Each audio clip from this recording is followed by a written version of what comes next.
Welcome to Sports World. I'm Patrick. Today I'm here with the head coach of the Mercyhurst women's hockey team, Michael Sisti. So, Michael, thank you for coming to the podcast today. Um, Obviously, at Mercyhurst, you guys have a long history of having the NCAA Division One program there. So, sort of just give me obviously, you also played some college hockey back in the day before you became the assistant coach at your alumni and then ended up going to Mercyhurst. You've been at Mercyhurst for now 26 years, correct? Well, I actually 32 because I was with our 32. men's team for 6 years uh, as their assistant and associate head coach, and then started our women's team 26 years ago. So this is our 26th season Okay. of the women's team. And so, if you could give me what your biggest influence, who was your biggest influence as a coach, and what sort of kept you motivated to become a coach? Well, obviously, I was fortunate growing up in Buffalo, New York. Had a lot of great coaches growing up, but I played college at Canisius for Brian Kavanaugh, and when I was done playing, tried to see if I could play in the minors a little bit. And while I was waiting to sort that out, he needed an assistant coach and asked if I would help him a year. So I decided to do that, fully thinking I'd go back to try play after the year, and I ended up loving it. Worked with him, and got involved with coaching at Canisius, and really had a passion for it. So that really got me started. And after a couple of years there, Rick Gawkin called with a position here at Mercyhurst, and like I said. Worked with him for 6 years and was his associate head coach. And then after one of the Olympics, I think about 11 or 12 schools decided to start women's ice hockey, and Mercyhurst was one of them. And the administration at the time really wanted me to start the program, so I felt it was a great opportunity. I did some research. I wanted to make sure if I jumped in, I would be really excited about making the move. And I also wanted to make sure Mercyhurst was committed to helping us build a winner. And, after that, I took the position and had a great first team that got us off the ground and kind of put us on the map. And it's been awesome ever since. And so, I know you mentioned you were on the men's side and and now you're on the women's side. So, the coaching philosophies they change from time to time. So, what is really your coaching philosophy, and how has it evolved over the years? Well, I mean, obviously, just being a blue collar, coming from a blue collar family, you know, I've always liked teams and players that work hard and play with pride and love to compete. It's kind of what helped me get to where I am. So regardless if it was the men's or women's side, bringing in just quality people, quality student athletes that want to work hard and do well in all walks of life. And, that's been a good starting point for us. So, even the first women's team we brought in here, the ladies on that team said, "Hey, treat us like hockey players," and I've done that. And, I've been so blessed to work with some amazing people, both our administration and the coaches I've had. And then certainly hundreds of awesome student athletes that have played for me that have done amazing things on and off the ice, but just great character people. So it's been a fun process, and obviously things change over the years. So as a coach, you have to change, and as far as the philosophy is, it really changes on our personnel. I think it's the head coach's job to figure out a way for a team to be successful based on their strengths and weaknesses. And, that's something we take pride in. So, we don't necessarily play the same exact system every season. It really depends on our team and, who we have. But some of the things that are consistent are our work ethics and our compete level. I think those have really helped the longevity of our success here. And you mentioned Mercyhurst was the one of the pioneers to bring women's hockey into the NCAA. at the same time, Mercyhurst, from what everybody that I've heard, has been a powerhouse in the NCAA, and for many years. So, what do you think has been the key to sustaining that particular success at Mercyhurst, given all the other bigger schools that have joined into the sport itself? Well, I'd like to think our work ethic, and just the pride that I've been fortunate enough to have a lot of assistant coaches come through here and work extremely hard to find players and to help our players improve and get better. So, that's been a key component. The administration helping us, continue to do the things we need to do to stay relevant, stay competitive. And then obviously I go back to the players, we just love to compete here. And the student athletes we've been able to bring in, they buy into our systems, they buy into how we do things, and they work really hard to represent the school well on and off the ice. And those are some of the factors that have helped us continually be successful. And again, like you want to get to the NCAA tournament every year.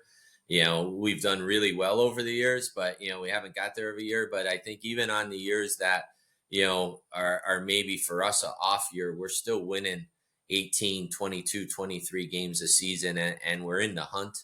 And I'd like to think we're never an easy win for an opponent. And some of those things have helped us stay relevant.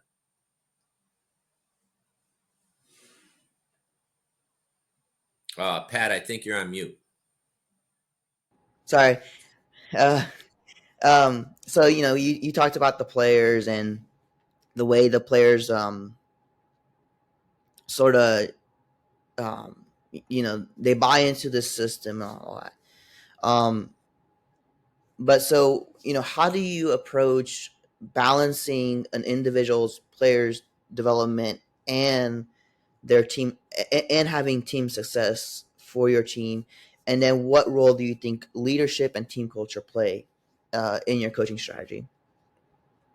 Well, hitting with the last two first, the leadership and the culture are some of the most important things with any successful team. Right now we literally have players from all over the world, but they mesh together well because they're good people. They're very motivated. They have drive. They want to do well in school. They want to do well in hockey, and they're just good people that are fun to be around. So that culture, it kind of spreads. Everyone blends together well, and they get along well, and it just makes the days easier and more fun. The leadership's super important because our leaders have to pave the way for the younger players, and they do a great job. They're some of our hardest workers. They compete unbelievable. They do well in school. So when a young player comes in, and they see some of our best players putting extra time in the weight room or on the ice, it just kind of gets contagious. So I think those two things are super important, for any successful program, and as far as buying in, again, that's the leadership too. The team really understands that, hey, if we want to be successful, we got to do it together. We have players playing for their national teams. So it's our job. Like our coaching staff takes a lot of pride in helping our players continue to improve individually, knowing that's going to help them, but it's also going to help our team win games. So that's something we always do. There's a lot of extra ice available for our players to work with coaches all the time. And then, obviously to play our systems, you can't win a game individually, and again, with the leadership our players buy into, like for us to win, which they all want to do, they got to be accountable for doing their job and playing our systems well. And I think any coach in any, sport will tell you there's 100 different systems you can have to win a game. The key is having everyone on the same page and executing them. And that's what makes the coaches look good when a team does that. Yeah, definitely. I've gotten to see all these different systems, and what you just said, the buy-in is the big thing. And so you had mentioned it. Mercyhurst, they've you guys have had some top tier talent come out of there, and that also includes international players. Um, do you what do you think makes your program so successful at developing high level players, including the international players? Well, I think it's the time that we dedicate, to the players. There's one, we have great communication. Talk to our players, explain to them why we're doing what we're doing. But again, especially my assistant coaches, they'll be on the ice from 7 in the morning to 11 before we practice with any kids who want to come out and volunteer for skill sessions. When they have free time outside of their classes, and that's just dedication to wanting our help our players improve. And we've had some phenoms like Megan Augusta, who everyone knew before she came here. She was one of the best players in the world. She had a wonderful career both for us and internationally. And we've had a lot of players like that come through, but we've also had tons and tons of players that maybe weren't phenoms and they weren't in that top group before they got here, but after playing for us, gaining a lot of confidence, getting a lot of ice time, they've improved and they caught the eye of their national team coaches. They got invited to training camps and they were able to jump over some of those players that were maybe more sought after in the recruiting process. And that too, something we take a lot of pride in, that a kid could come in here and as a freshman get a lot of ice time, gain tons of confidence, and play against the best players in the world. And once their national teams see them do that and see how well they've improved, that really helps them for the future. And obviously we have a lot of players that played pro hockey as well, so that's a big plus for us. Um, and then I do also want to ask you this question because we did talk about leadership just a minute ago, and so and you always talk about how your assistant coaches have helped you and uh, with making players successful. So, what role do you believe communication plays in a successful team? Whether it's from a coach or from the leadership of a player group. It's a huge part of it. A lot of times the players want to know why. They don't mind doing something. They just want to know why they're doing it. So I think that has to be explained to them. So clearly there has to be good communication from the staff, and obviously the staff to the players, and the captains are a big part of things too. That they're comfortable coming to talk to us, and voice some opinions, ideas, thoughts they have, and then also they can help relay some messages and explain some things, to the team. They're a big part of what we do because they spend so much time behind the scenes and they see more than we see. And that's why that communication is so important. And then, Michael, is there by any chance, can you share an experience where you've had to resolve a conflict with the team of any team that you've coached?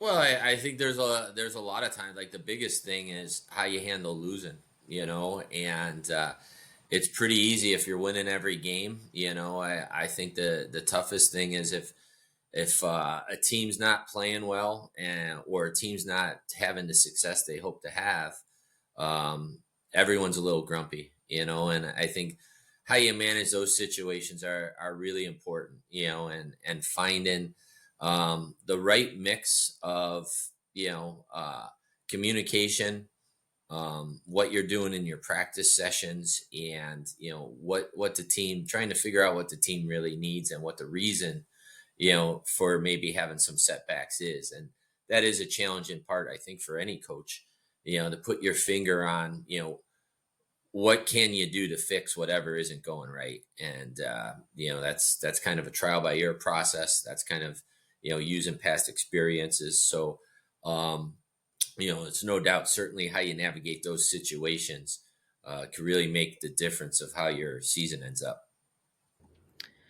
And then, so as you've mentioned before, and we've talked a little bit here and there about it, you do have the international players, and you do have the players who you recruit, whether it's from the transfer portal or from uh, you know, when you're on those recruiting trips to go see them.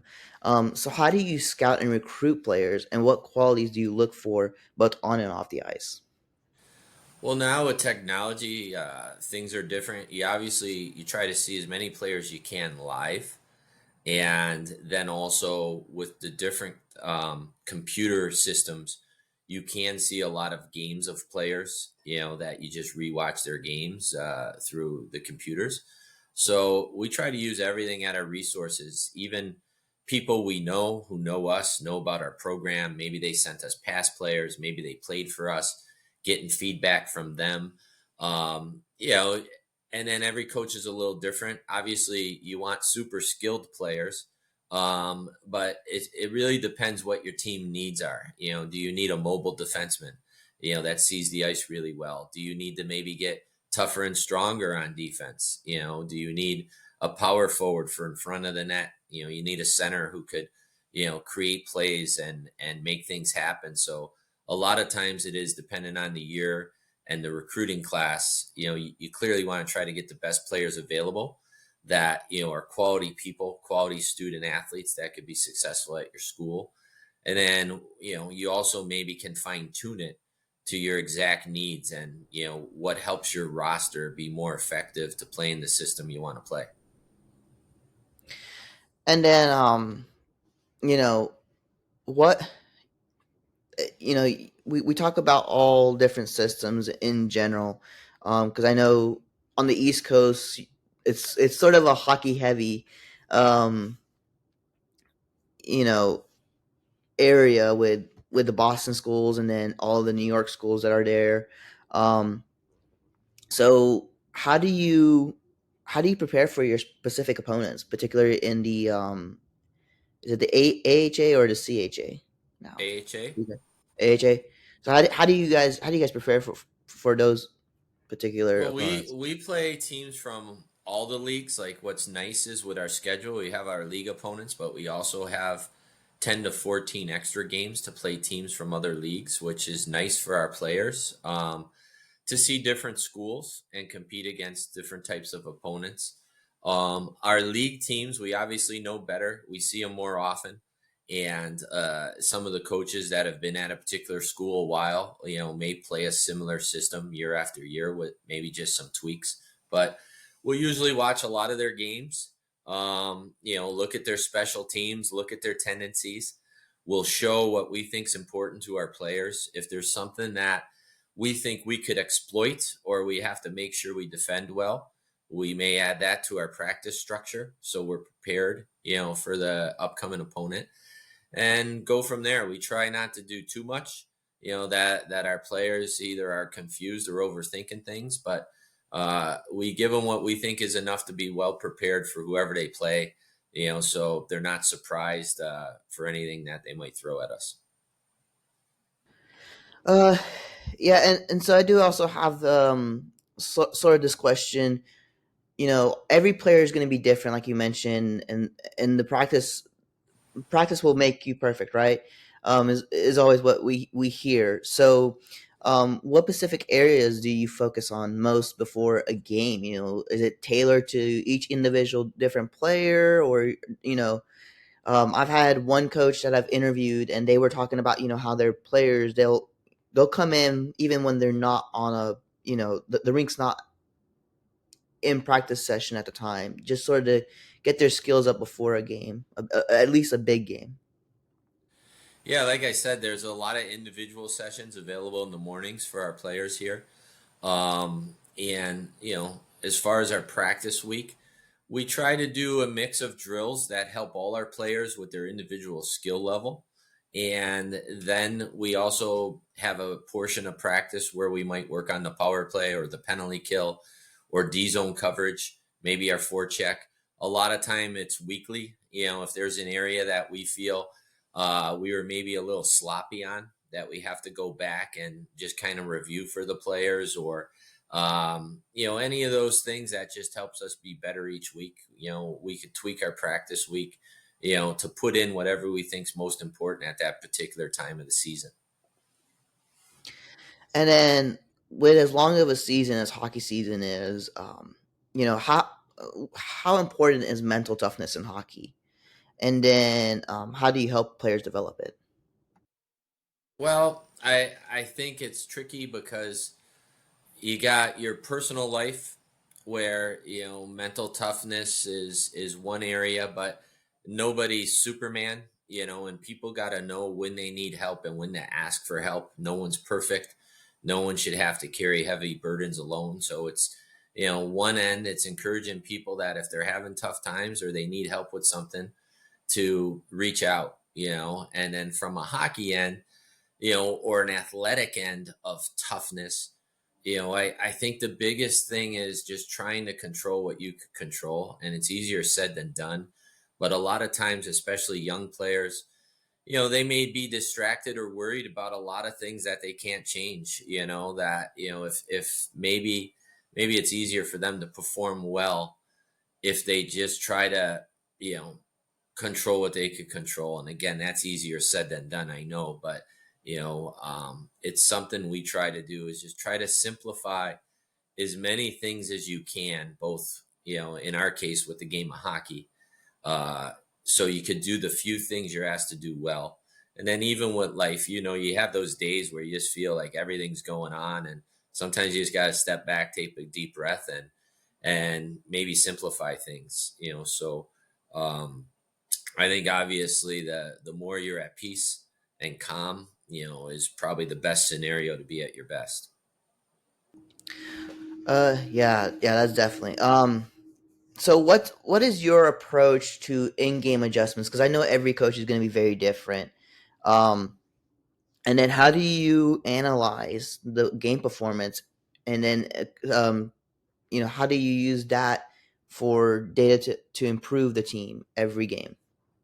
Well, again, I have great assistant coaches, so that's a big part of things. But in a game, I think the trickiest thing is trying to figure out what a team did or an opponent did that they actually tried to do, and what was just accidental or an individual skill thing. Like if a player goes end to end, like that's more individual. Like I don't think they drew that up as a particular play. So the one thing is just trying to figure out, is there an area your team's getting exploited systematically, that the team's doing that you have to tweak something or change something, is there an area where maybe we're not executing our game plan properly, that we just got to talk to the team or remind them, to be in a particular place at a particular time.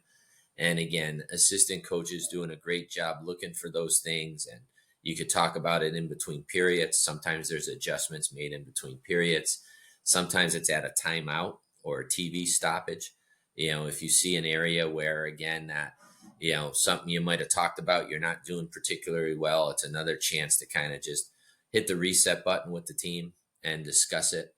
And then we'll send clips to players. We'll send clips to the team after games and after a weekend.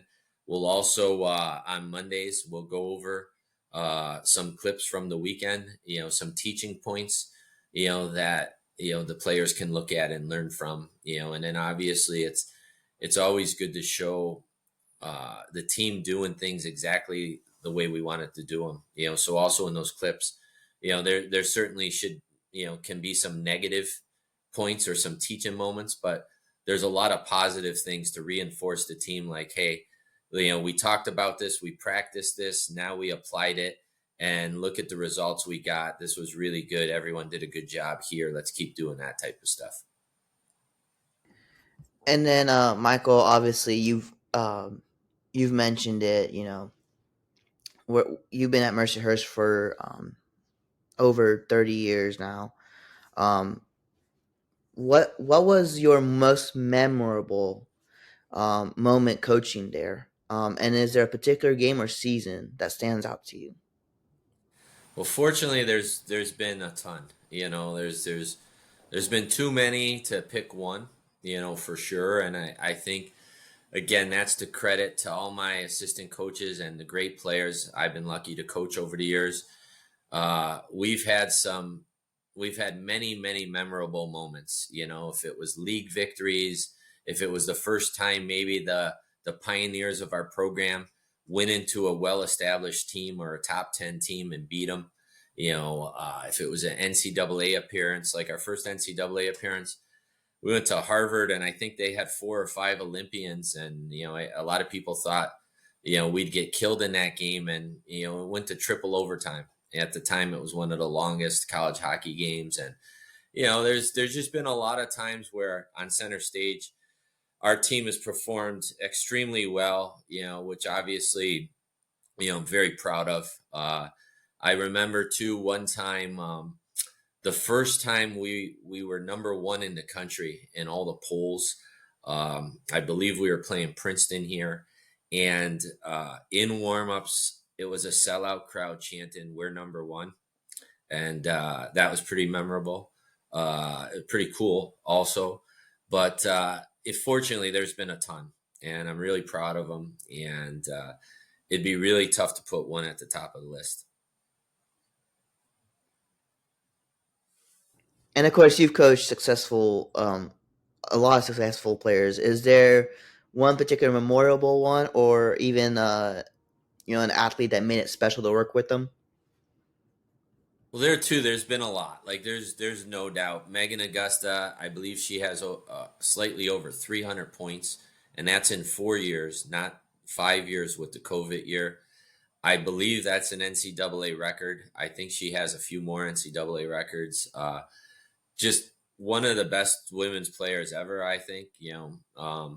Vicky Bendis, who was 5 feet tall, and just one of the smartest players we've ever had. Megan Augusta won almost every award imaginable, and 4 years in a row was the runner-up for the Patty Kaz, and I believe she should have won that award, but was just an amazing player. But Vicky Bendis won the Patty Kazmaier Award here at Mercyhurst.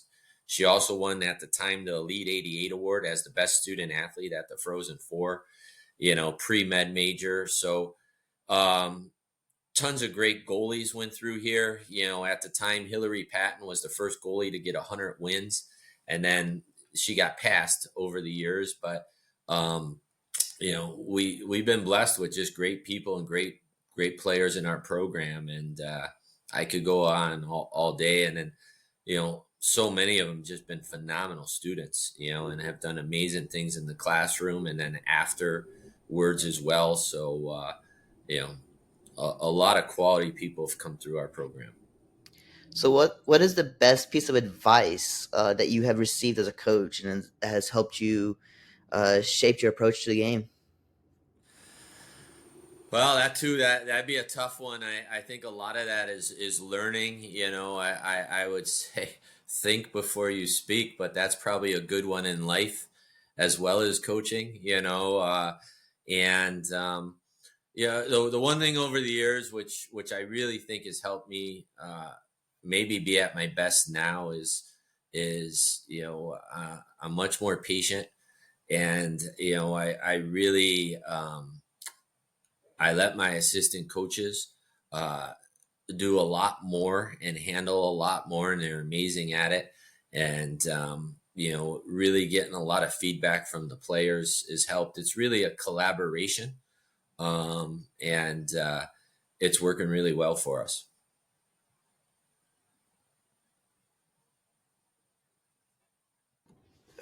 Sorry, There you go. had something Yep. happen with the screen for there for a minute. You know, uh, every season presents new challenges. What has recently been one of the biggest challenges that you have had to face recently, and then how did your team respond to them? Well, I think this year we have an awesome group, and they're doing everything right. And out of the gate, we won a couple big games, but we really struggle scoring in the first 10 games of the season or so, and the team really is doing everything right. So we've lost 1-0, we've lost 2-1, and we're playing really well. And I think that was a challenge for us, and we're kind of kicking the door down and breaking through it now, and really starting to be at our best with our offense, which is helping us win some key games. And I think the key to that was just staying the course. Our even though we lost some hard fought, tough games, our team stayed very positive. We stayed very positive with our belief in them and their ability. And we kept doing a lot of the same things because we felt we were on the right track. So I think that's been big. Like I believe our first 10 games were all against top 10 teams.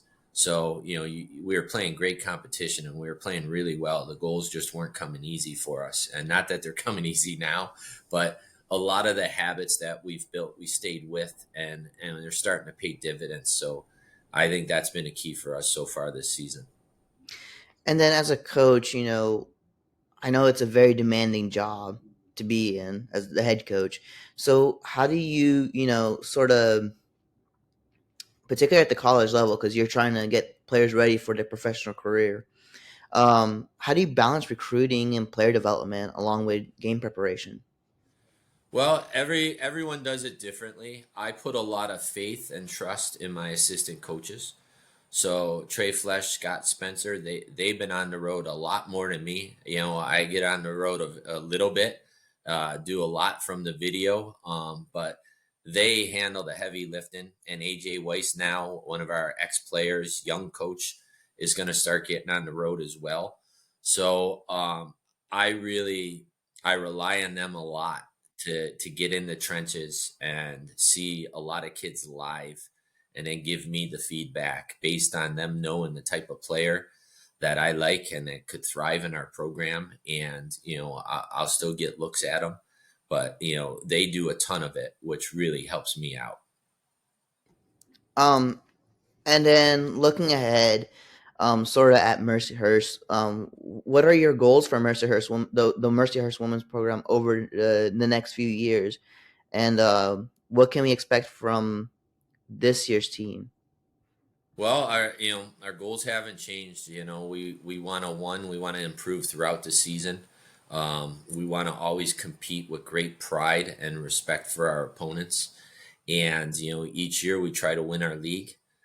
We try to win our league playoffs. We try to get to the NCAA tournament and win as many games as we can along the road. Continue to improve, and we try to put real life, first. You want to win every hockey game, but we understand there's more to life than hockey, and it's important our kids have a real good experience and continue to thrive in the classroom. And so those are kind of the basic starting points. And as far as this year's team, I think the sky's the limit. We really like this group. They're good people. They work hard every day, and they have a passion to win.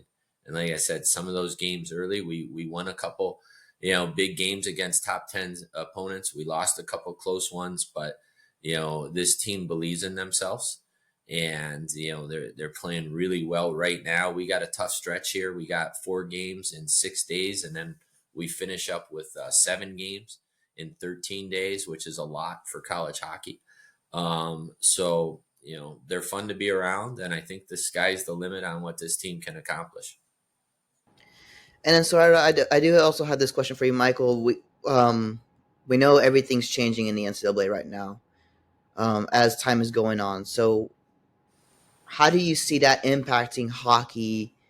You know, at the NCAA level, and then sort of, uh, how is that impacting that? And then on top of that, we've had a player glut in the NCAA for a while now, um, where there's not enough NCAA Division One schools who where NCAA Division One players can go to, and they sort of have to go to that Division Three school, including a few internationals. So how do you sort of balance that, and then the future of hockey in the NCAA at the moment? Well, I think what's good is um, there is a plan to try to continue to help schools um, research and figure out, if they can add hockey both on the men's and women's side.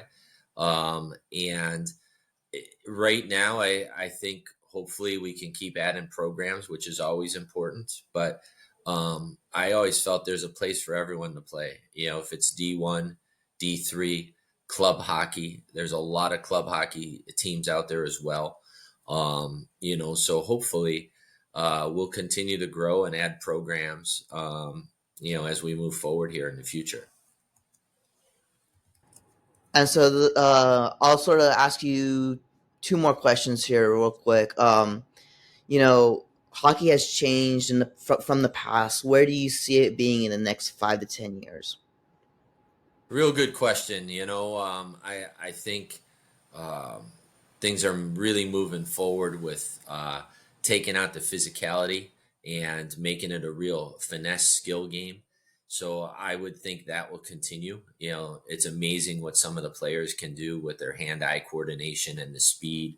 It's always impressive to watch the pro hockey players and see how fast they are and how good they are live. So I would encourage anyone who loves watching hockey on the computer or TV, see it live and you'll be even more impressed. So I'm just hoping we continue to advance, the skill level and the speed of the game, continue to have more options for women to play pro hockey and get sustainable salaries. I think that's nice if we can keep that momentum moving forward. That'd be good for everybody.